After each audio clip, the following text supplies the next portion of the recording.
So Libby Dean posted, during his remarks, President Trump appeared to mix up Greenland and Iceland around 3 times. I saw that. He was very clearly saying things that he meant about Greenland, but he was saying Iceland. Caroline Levitt reposted that, saying, "No, he didn't, Libby. His written remarks referred to Greenland as a piece of ice because that's what it is. You're the only one mixing things up here with a picture of Greenland that shows ice on it." Like, no, he called it Iceland. He didn't call it a piece of ice. No, a piece of ice is what happens when, like, a small bit of flesh leaves a immigration officer. Yes. Thousands I'm on Ozempic like for diabetes. See, I think the worst part about being on it for diabetes is that she's been to the hospital for things and had nurses like look at her and go like, "Oh, honey, you don't need that." You're like, "Well, my blood sugar levels say otherwise." Yeah, I think that people forget that it is a diabetes medication first. Like, GLP-1s is what they're for. So this is actually another thing that we talked about, is that there are other other similar to Ozempic things have been developed. Yeah, like and some of them, I think Wegovy was one that we mentioned, that we talked about, but some of them are weight loss first, and diabetes is the off-label. And so that was Zepbound is the one we were thinking of, I think. But I don't know. I forget which one it was, but they were all mentioned. But like one of them is like, oh, well, because that one is weight loss first and diabetes second, that one might not be covered by the new government diabetes stuff gets paid for. And so that's one of those. We experienced just a minuscule little bit of the insurance company telling the doctors what they have to do first. And it was annoying. Fuck insurance companies.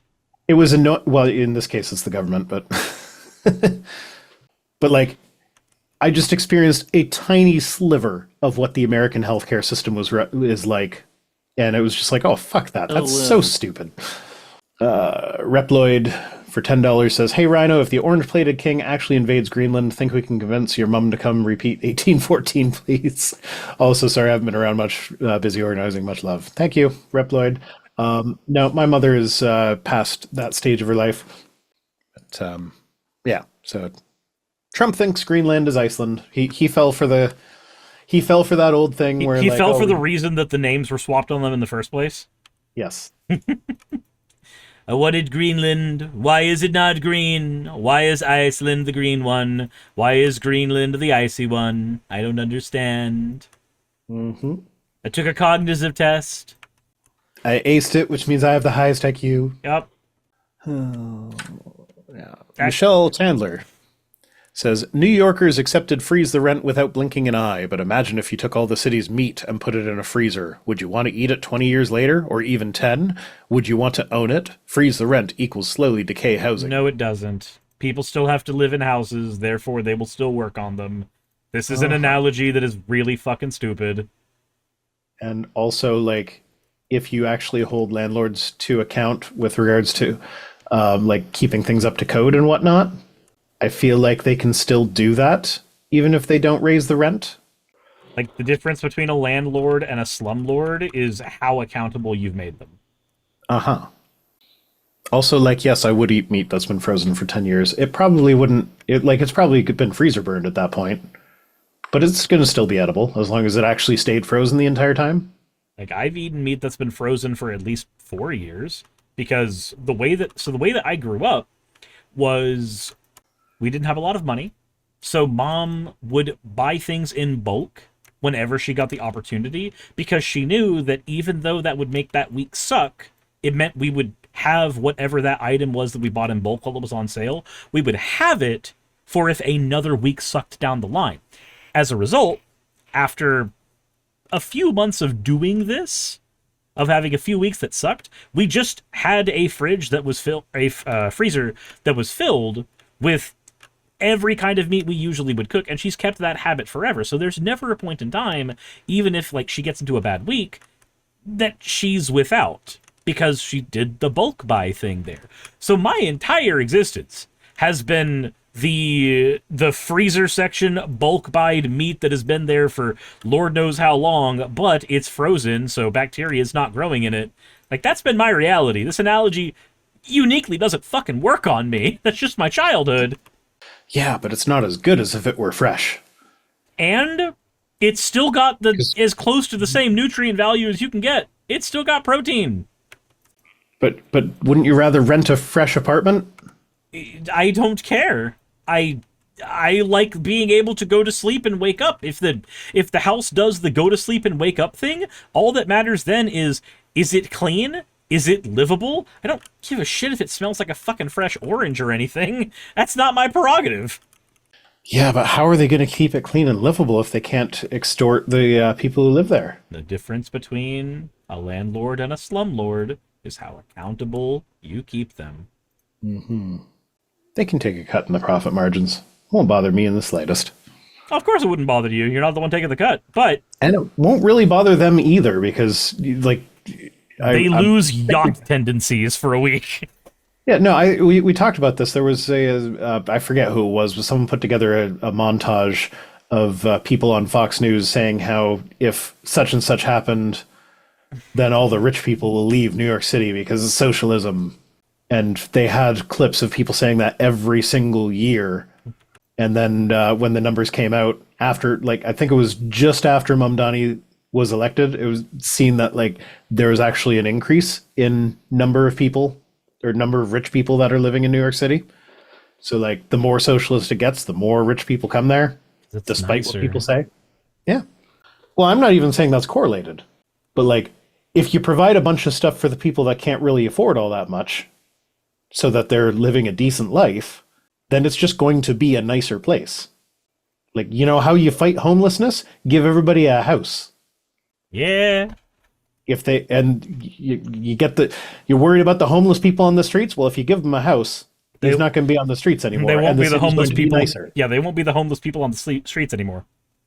Yeah, the city's going to be nicer because, like, I will admit, it makes me uncomfortable walking past unhoused people in a city. Mm-hmm.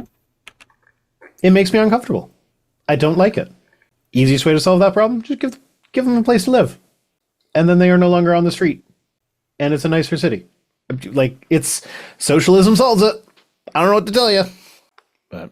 Aether88 says, I live off freezer meat, as do I. My countertop right now has a handful of chicken breasts from Costco that are thawing so that I can make some grilled chicken later, but I don't know how long those have been in the freezer. Mm-hmm. So, Neil Shenvi says, this is bonkers. You can nearly eat out 3 meals a day for $15. We feed our family of 6 on $40 a day, and we're not even very frugal. Allied Master Computer says, will that house be maintained or paid for? I guess you decided not to listen to any of the words that were said over the last, 3 minutes, because the houses being maintained and paid for was kind of a central part of that whole conversation. The fact that they would be. But, I mean, I understand. You have the reading comprehension of a Yu-Gi-Oh player and the listening comprehension of every single divorced husband on the planet. Yeah. So... Neil Shenvi saying you can eat out 3 meals a day for $50. We feed our family of 6 on $40 a day, and we're not even very frugal. I challenge Secretary Rollins. Dark Falcon says, I really want to know where this guy eats. So yeah, in the responses, he was kept on bringing up one specific taco restaurant that's near where he lives that has Taco Tuesdays where it's like $2 a taco. And so him and his wife went there for a date, and between the two of them, it was $15. It's like, okay, everybody in the world has access to this one specific restaurant, and also it was specifically Taco Tuesday. So I guess you're only eating tacos. You can only eat on Tuesdays, and we know we can't freeze the meat. So Neil buying Chevy says tacos and bringing them home. You can nearly eat out 3 meals a day for $15. There's only one way I could see that happening where I live personally. That's getting a McDonald's McDouble meal, the one that has like the 4-piece chicken nugget or like the Wendy's Biggie Bag meal. That's that. Like you just have 3 of those. And like technically, yeah, that is 3 meals for the day. You're not wrong. Wendy's, I forget what they call it, but like their cheap Little Burgers meal. Yeah, it's the Biggie Bag. It's not the Biggie Bag here. Oh. I don't know what the Biggie Bag is. I've never heard of the Biggie Bag. That's what they call it here. It's like the value meal or value menu or something. But they have like a little mini hamburger for like $2. So like, yeah, you could do that, and it's probably got enough calories that you could even live off of that. Mm-hmm. But it's not good living. Like that is a quality of life that is non-existent. You can eat off of only ramen noodle packs for your entire life. You will be nutritionally deficient, and you will not be a very happy camper, but you could. Yeah. Kimba says, remember when McDoubles were $1 and there was a dollar menu? Yeah, that was when I worked at McDonald's. I miss that. My delineation between what a good McDonald's was and a bad McDonald's was whether the workers had to eat off the dollar menu or if they were allowed to order anything off the menu. When workers were allowed to order anything off the menu, that was a good McDonald's that made a lot of money and treated its workers okay. The bad McDonald's were the ones that required you to only use the dollar menu, and I've worked at both. See, I actually kind of like when, for the 3 months that I worked at Taco Bell, they let the staff just make their own meal, and they didn't really pay attention to what they were making. So I would just, like, it wasn't even on the menu. It was just like I'd put the stuff that I liked on the tortilla. And to this day, I can't go to Taco Bell because walking into the restaurant smells like my clothes used to smell. I know that feeling. Nope. Hey, you made it to the end. I want to give an extra thanks to the patrons who allow me to do this full time.